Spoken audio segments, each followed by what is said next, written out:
Medicina Legal, a Medicina Legal no contexto processual e social, parte 2, professor Geraldo Miranda. Olá pessoal, estamos de volta então. Nessa aula nós vamos estudar especificamente a Medicina Legal no contexto processual, porque na aula anterior a gente viu a Medicina Legal no contexto social e a contribuição dela para resoluções de problemas relacionados com a Medicina Legal. Vamos ver então aqui, vou mostrar os slides para vocês. Eu queria começar, não dá para falar de um assunto desse no contexto processual sem ter um embasamento legal. E hoje a gente vai buscar isso no Código de Processo Penal, principalmente do artigo 158 ao artigo 184. Esses artigos, principalmente, que tratam de perícia no Código de Processo Penal. A gente vai ver um pouquinho também de Código de Processo Civil, mas a grande maioria dessa aula, Código de Processo Penal e, principalmente, claro, os artigos relacionados com a medicina legal. Nós não vamos ver todos os artigos, mas vale super a pena vocês darem uma lidinha. Os artigos são de fácil entendimento e quando cai na prova, essas questões de direito e na parte de medicina legal é literalidade da lei. Não cai jurisprudência, não cai doutrina, como lá no direito, mas aqui na medicina legal, se cair alguma coisa, vai ser literalidade do que está aqui no Código de Processo Penal. Tá bom? Vamos lá então? Vamos juntos? Então, o artigo 158 é a base, É um dos artigos mais importantes que vai dar toda a fundamentação para as perícias. Ele diz assim, quando a infração deixar vestígio, será indispensável o exame de corpo de delito, direto ou indireto, não podendo supri-lo a confissão do acusado. Nós vamos ver tudo isso aí, tá, pessoal? O que é o corpo de delito, se é direto, se é indireto, etc. Então, dar-se-á prioridade à realização do corpo de delito quando se tratar de crime que envolva violência doméstica e familiar contra a mulher e a violência contra criança, adolescente, idoso ou pessoa com deficiência. Isso aqui foi incluído em 2018, por isso que eu coloquei aqui. Eu acho isso importante, porque principalmente se alguém for estudar por material desatualizado, preste muita atenção nessa questão que foi incluída aqui, esse parágrafo único no artigo 158 em 2018. Então, o que é o corpo de delito que fala lá no artigo 154? É o delito na corporação física. Eu costumo falar assim, é tudo aquilo sobre o qual recai o exame. Então, por exemplo, se essa caneta aqui, ela foi utilizada para matar alguém, o perito vai lá e faz o exame na caneta, a caneta é o corpo de delito, é a materialização do crime. Ela está suja de sangue, suja de tecido, etc. Então, isso é muito importante, o exame de corpo de delito, porque o leigo, ele acha que corpo de delito é só o corpo da vítima, no caso de uma necrópsia, no caso de lesão corporal, vai fazer o exame no corpo. Pode ser o corpo? Pode, mas não só o corpo, tá? Pode ser vários outros objetos materiais sobre o qual o perito vai fazer o exame. No artigo 161 diz assim, o exame de corpo de delito poderá ser feito qualquer dia e qualquer hora. Olha a importância que o legislador deu para o exame de corpo de delito. Porque alguns corpos de delito, eles são muito frágeis, Eles podem se perder com muita facilidade. Então, o exame tem que ser rápido, Para não perder a materialidade do crime, para não se perder o corpo de delito. Por exemplo, uma impressão digital, Se ela for limpa ali, se estiver debaixo do sol, se chover, pode se perder. E a falta do corpo de delito, do exame de corpo de delito, pode gerar a nulidade do processo. Então, olha a importância, desse exame. Vamos fazer uma questão? Diz assim, o exame de corpo de delito, realizado pela Polícia Técnica Científica, letra A, é feito somente na região corporal indicada pela vítima? Olha aqui para vocês verem, ele já coloca na letra A, corpo, o corpo da vítima. Porque o leigo já marca a letra A. Pode ser o corpo? Pode, mas o somente deixa a alternativa errada. Pode ser feito em uma caneta? Ora, Acabei de falar, acabei de mostrar, inclusive, a caneta, né? Então, a resposta da letra B. É feito somente na pessoa viva? Não. É feito somente em pessoas? Não, tá vendo? Tá vendo? Toda hora ele fala em pessoa, né? Errado. E D, deve ser realizado por 2 peritos oficiais? Não, é um perito só, tá? Isso aqui antes da mudança da lei do Código de Processo Penal, realmente precisava de 2 peritos assinarem o laudo. Hoje não, é um perito só. Então, o que é o exame de corpo de delito direto? O direto, o próprio nome está falando, né? É feito sobre o próprio corpo de delito. Então, o perito vai lá e examina, pode ser o cadáver, uma janela arrombada, né, a caneta. Já o indireto, ele advém de um raciocínio dedutivo sobre um fato narrado. Exemplo, o prontuário médico, né? Então, o paciente foi lá no pronto atendimento, quando ele estava lesado, né? E aí o médico descreveu aquela lesão. Quando ele foi no ML, alguns dias depois, aquela lesão já não existe mais, não deixou cicatriz, mas ele tem o prontuário. Então, o médico legista, ele vai basear a perícia dele naquele prontuário. É uma perícia indireta. Ele não faz exame na pessoa, mas em documentos, né, em prontuários, várias outras coisas. Então, vamos fazer uma questão. Perícia médico-legal, baseada exclusivamente em prontuários médicos, denomina-se, acabamos de ver, perícia indireta, né? Ou seja, é aquela em que o perito não está examinando ali o paciente. Vamos ver mais alguns artigos do Código de Processo Penal? O 167 diz assim: não sendo possível o exame de corpo de delito, por haverem desaparecido os vestígios, a prova testemunhal poderá suprir-lhe a falta. Né? Isso está aqui, ó, no Código de Processo Penal, e eu deixei o link aqui para vocês, caso vocês queiram acessar. E 184 diz assim: salvo o exame de corpo de delito, o juiz ou autoridade policial negará a perícia requerida pelas partes quando não for necessária ao esclarecimento da verdade. Ou seja, ele pode até negar a perícia, mas o corpo de delito não. Bem, tem uma exceção aqui. E os peritos elaborarão o laudo pericial, onde descreverão minuciosamente o que examinarem e responderão aos quesitos formulados. Olha aqui o legislador ensinando, né, como que o perito tem que fazer o laudo dele.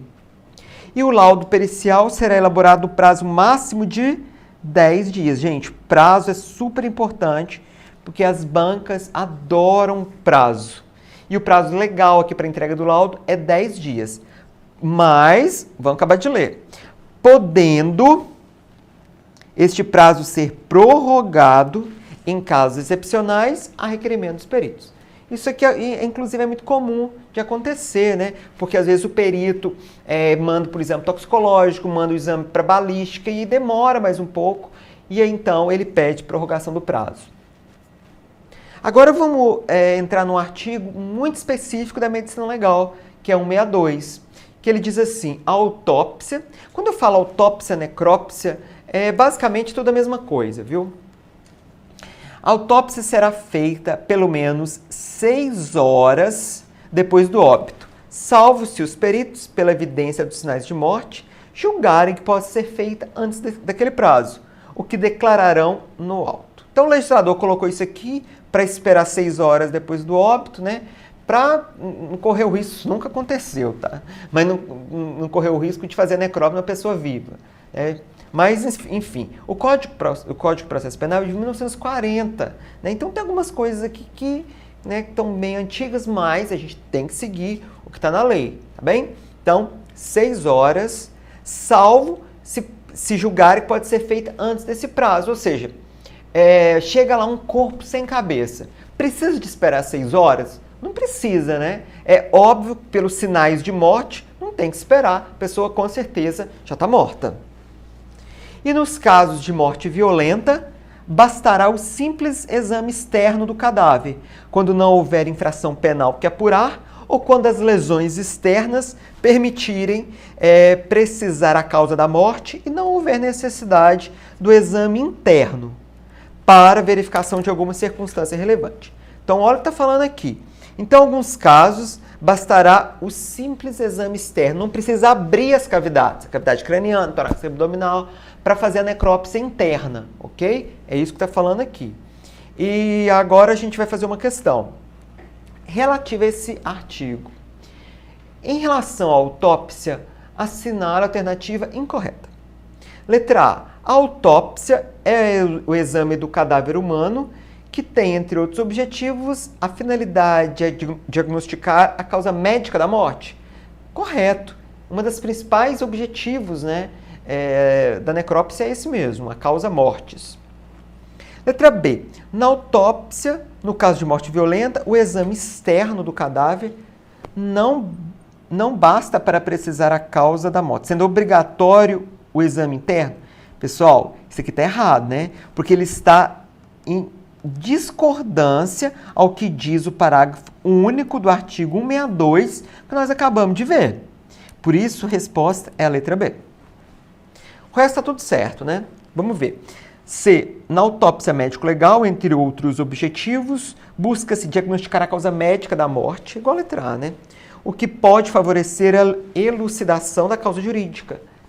Correto, né? A causa jurídica é saber se foi acidente, homicídio, suicídio. Letra D. A autópsia médico-legal, conforme determina a legislação atual, é obrigatória em caso de morte violenta. Correto, tá? Então, se foi morte violenta, não importa se ele ficou 20 dias internado no hospital. Se a origem da morte é violenta, quem dá o atestado de óbito é o ML. Letra E. A autópsia será feita pelo menos 6 horas depois do óbito, salvo se os peritos, pela evidência dos sinais de morte, julgarem possa ser feito antes daquele prazo. Gente, cópia literal do artigo 162 do Código de Processo Penal que nós acabamos de ver. Tá? Como eu disse, quando cai alguma coisa assim de legislação, é literalidade. Então vamos continuar vendo alguns códigos, alguns artigos do código. Infelizmente não temos como fugir disso. 163 diz assim: em caso de exumação para exame cadavérico, a autoridade providenciará para que dia e hora previamente marcados se realize a diligência, da qual se lavrará auto circunstanciado. Então essa aqui é uma outra perícia muito comum quando tem algum problema na necrópsia, né, que precisa desenterrar o corpo para um novo exame. Então, a exumação seria uma nova necrópsia. Só que o corpo já está enterrado, então tem que exumar. Exumar é o ato de desenterrar. Então, esse artigo é importante para a medicina legal e o parágrafo único diz assim: o administrador do cemitério público ou particular indicará o lugar da sepultura, sob a pena de desobediência. No caso de recusa ou de falta de quem indique a sepultura ou de encontrar-se o cadáver em lugar não destinado a inumações, a autoridade procederá às pesquisas necessárias e tudo constará do auto. O artigo 166 ele continua falando sobre exumação e diz assim: havendo dúvidas sobre a identidade do cadáver exumado, proceder-se-á ao reconhecimento pelo Instituto de Identificação e Estatística ou repartição congênere ou pela inquirição de testemunhas, lavrando-se auto de reconhecimento e identidade, na qual se descreverá o cadáver com todos os sinais e indicações. O parágrafo único diz que, em qualquer caso, serão arrecadados e autenticados todos os objetos encontrados que possam ser úteis para a identificação do cadáver. Tá vendo? Os artigos, né, dessa parte do CPP, eles são de fácil entendimento. Então, vamos fazer uma questão? Vamos lá então, ó. Assinale a alternativa que corresponde ao desenterramento do cadáver e tem como uma das suas finalidades atender aos reclamos da justiça. Como eu acabei de falar, exumação, resposta letra A.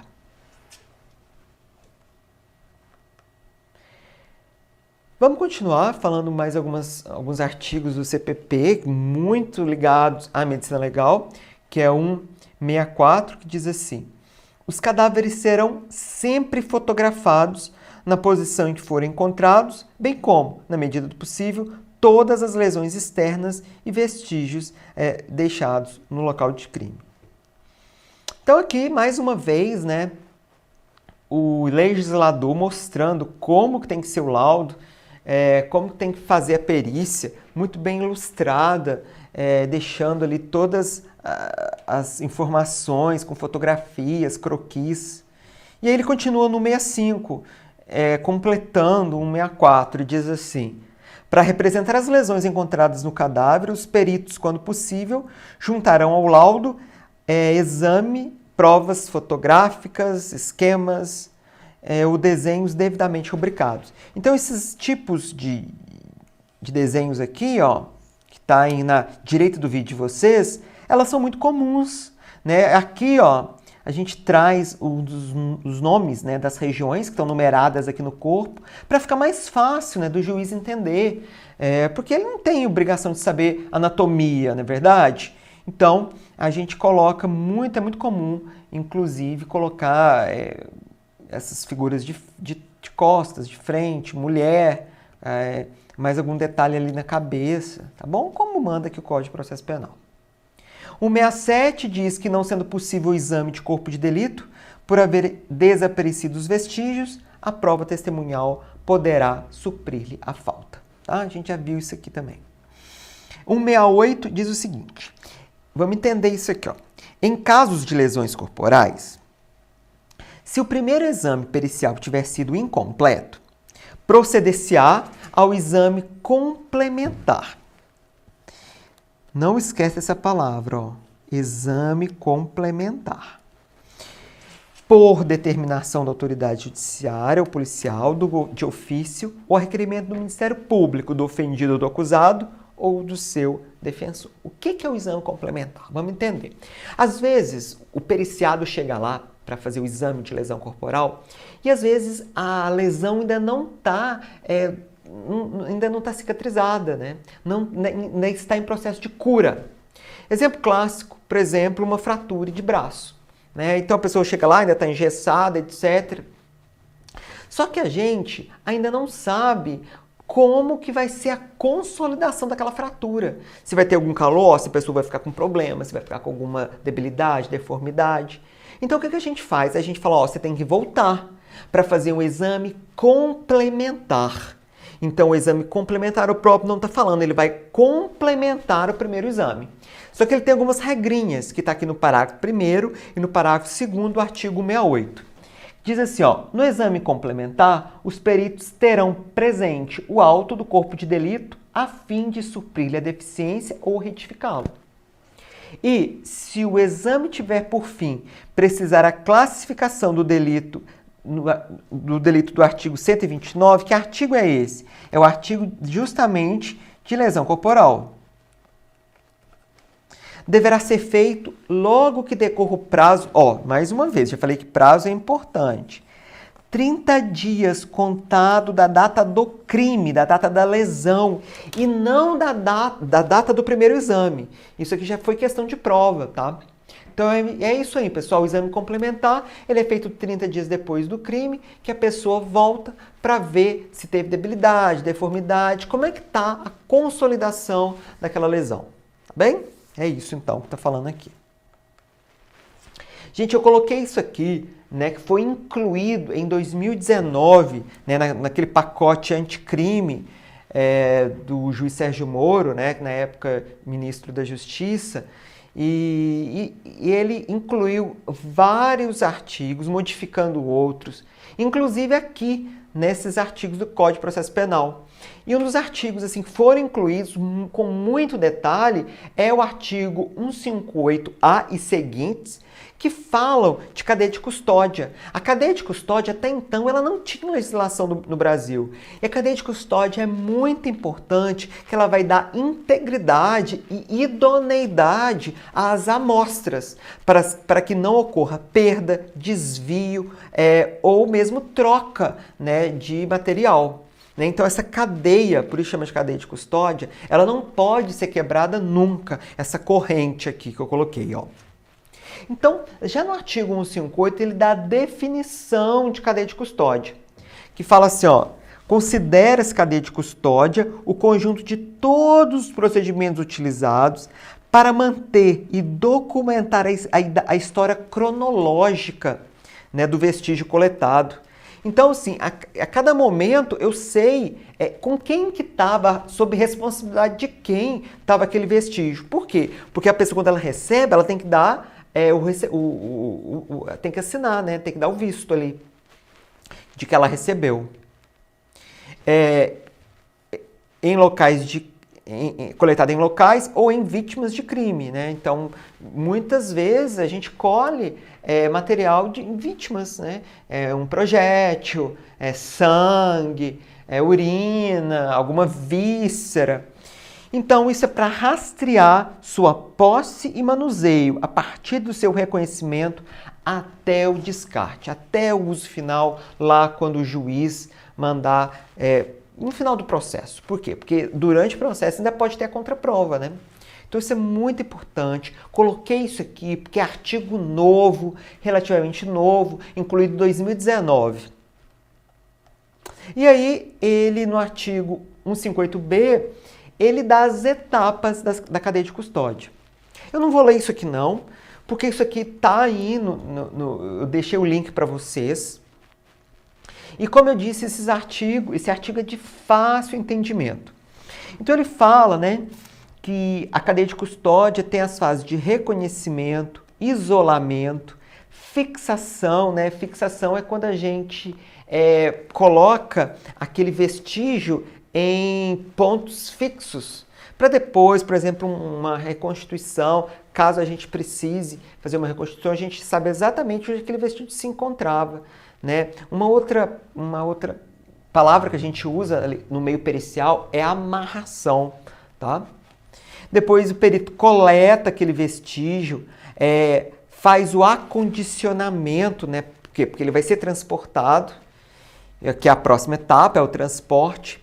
Depois ele vai ser recebido onde quer que seja, nas centrais de custódia, no laboratório onde vai fazer o exame, tá? Então ele é processado, vai fazer o processamento, o armazenamento e até o descarte final, tá bem?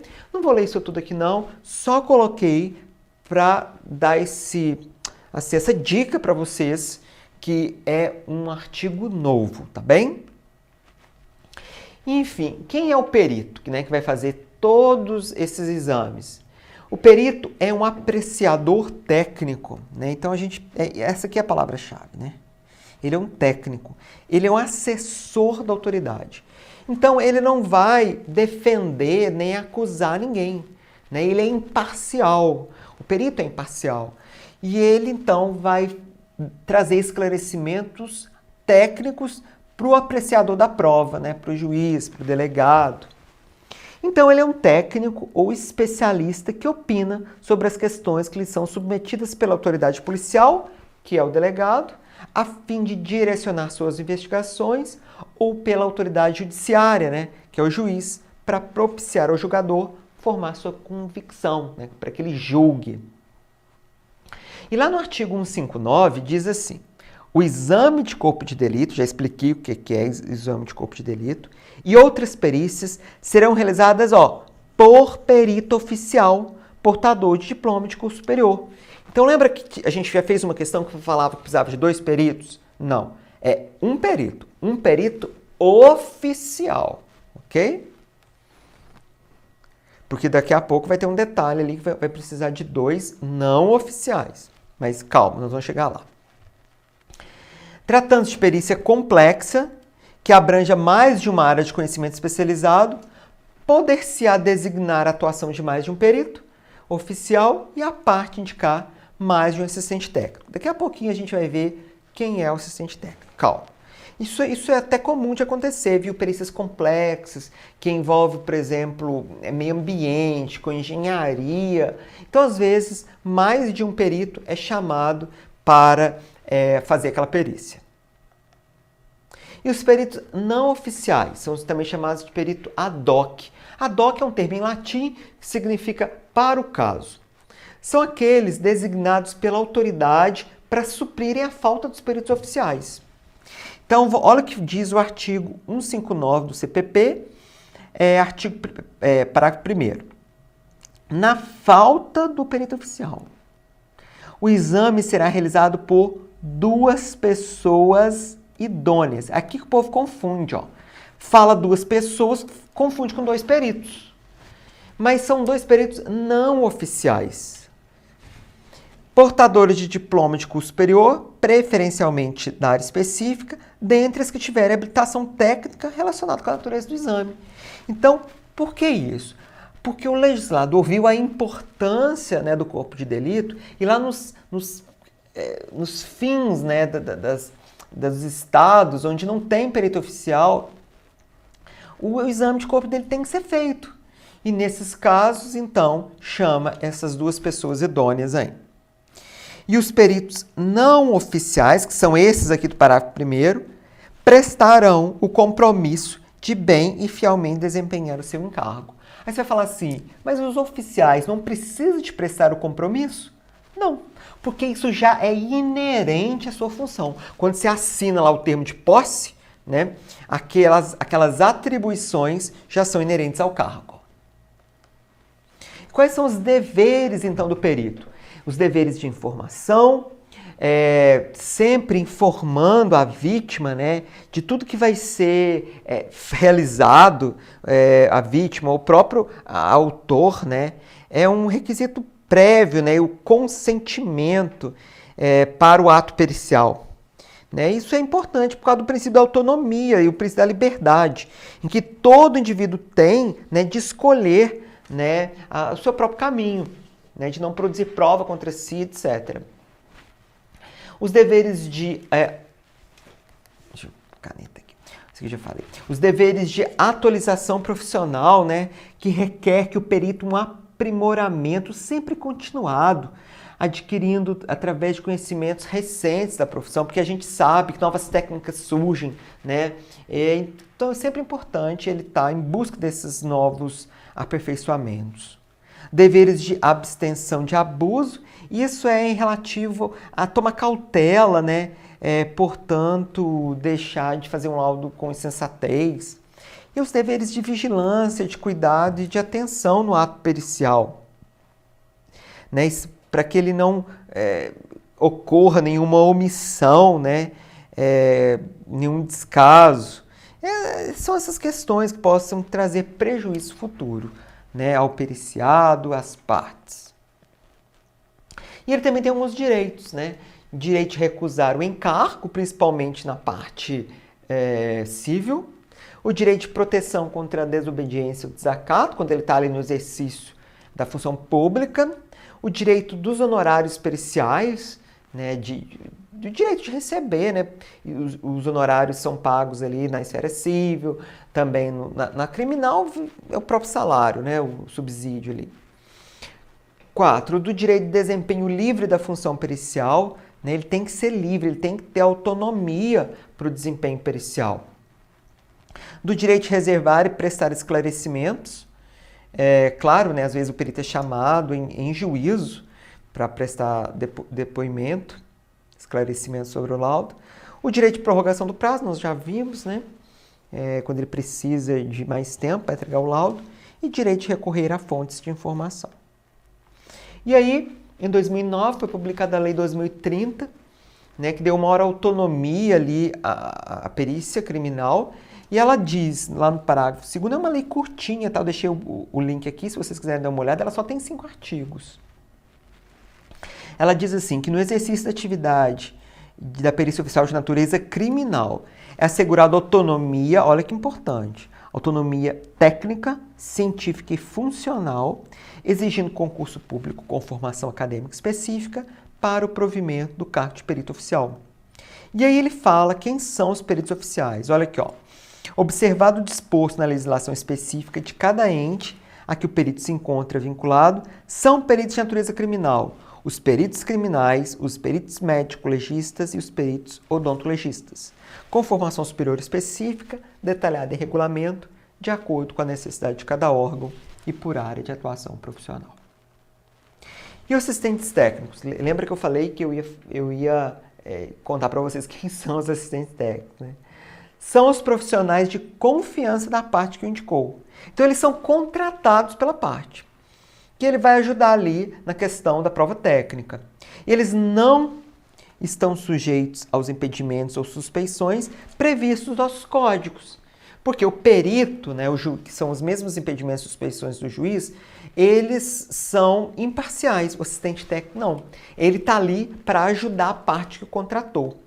E lá eles são comuns tanto na esfera civil quanto na esfera criminal. E na esfera criminal, o que fala aqui no artigo 159 do CPP? O assistente técnico atuará a partir de sua admissão pelo juiz e após a conclusão dos exames e elaboração dos laudos pelos peritos oficiais, sendo as partes intimadas dessa decisão. E durante o curso do processo judicial é permitido às partes indicar assistentes técnicos, que poderão apresentar pareceres em prazo a ser fixado pelo juiz ou ser inquiridos em audiência. Então, esses são os assistentes técnicos. Eles vão participar depois, né, que os laudos já estão conclusos, aqui na esfera penal, porque na civil é um pouquinho diferente. Né? Então, os assistentes técnicos eles vão atuar nessa fase, depois também da admissão pelo juiz. E eles vão cobrar, né? Eles vão ser contratados pela parte que quer os serviços deles. No Código de Processo Civil, é um pouquinho diferente, como eu falei para vocês. Ó. Lá no CPC, o juiz será assistido por perito quando a prova do fato depender de conhecimento técnico científico. Ok. Né? Como eu disse, o perito vai auxiliar ali o juiz. E os peritos serão nomeados dentre os profissionais legalmente habilitados e os órgãos técnicos ou científicos devidamente inscritos em cadastros mantidos pelo tribunal ao qual o juiz está vinculado. Então, tem o cadastro de peritos, e aí o juiz vai lá e escolhe, ou às vezes tem sorteio também, o perito que ele precisa, daquela área. Tá? E geralmente quem remunera são as partes. No caso da justiça gratuita, se as partes são beneficiárias da justiça gratuita, quem paga é o Estado. Então lá, o juiz nomeará perito especializado no objeto da perícia e fixará de imediato o prazo para a entrega do laudo. Tá vendo como é que é diferente o prazo na civil do que na penal? Então vamos fazer uma questão. Sobre a atuação do perito médico-legista na fase de inquérito policial processual, assinale a alternativa correta. Letra A. Tão logo o perito médico-legista tome conhecimento de um exame de corpo de delito a ser realizado, deve fazê-lo e oficiar a seguir a autoridade policial para que faça as devidas requisições e quesitos. Claro que não, né? Ninguém chega lá no ML e fala assim, ó, eu vim fazer corpo de delito. Sem requisição não faz. Quem pede o exame de corpo de delito é a autoridade policial judiciária. Então, isso aqui está errado. Letra B. No exercício da atividade pericial médico-legal, da perícia oficial de natureza criminal, o perito médico-legista está subordinado diretamente à autoridade policial que preside o inquérito policial de jeito nenhum, né? E a autonomia funcional, onde que fica? Que nós acabamos de ver lá na Lei 2030. Letra C. O perito médico-legista goza de autonomia técnica, científica e funcional no seu mister pericial. Correto, né? Olha, vocês estão vendo que a B é ao contrário da C? Porque aqui fala que está subordinado, aqui ele fala que tem autonomia. Quando isso acontece, uma das duas é a resposta. Uma não pode ser o contrário da outra, né? D. No exercício da atividade pericial médico-legal na fase pré-processual, o perito só pode atender às requisições que tenham como origem as autoridades policiais? Não, né? E a autoridade judicial também. O perito médico-legista pode ter laudo modificado. Não, ainda vou acabar de ler isso aqui, de jeito nenhum. Por diretor da mesma área, em caso de discordância daquele devido ao vínculo de subordinação administrativa. Claro que não, nem autonomia. Né? Quando tem o Código de Processo Penal, ele diz, né, as regras de quando há discordância entre os peritos, tá? Cada um vai fazer seu laudo e depois, caso necessário, o juiz nomeará um terceiro, tá? Tem as regras lá no Código de Processo Penal, que está junto ali daqueles artigos que eu falei para vocês lerem. Bom, então é isso. Espero que tenham gostado dessa aula. Eu falo rápido, mas é isso aí. É bom que você não dorme. Bons estudos. Tchau, tchau.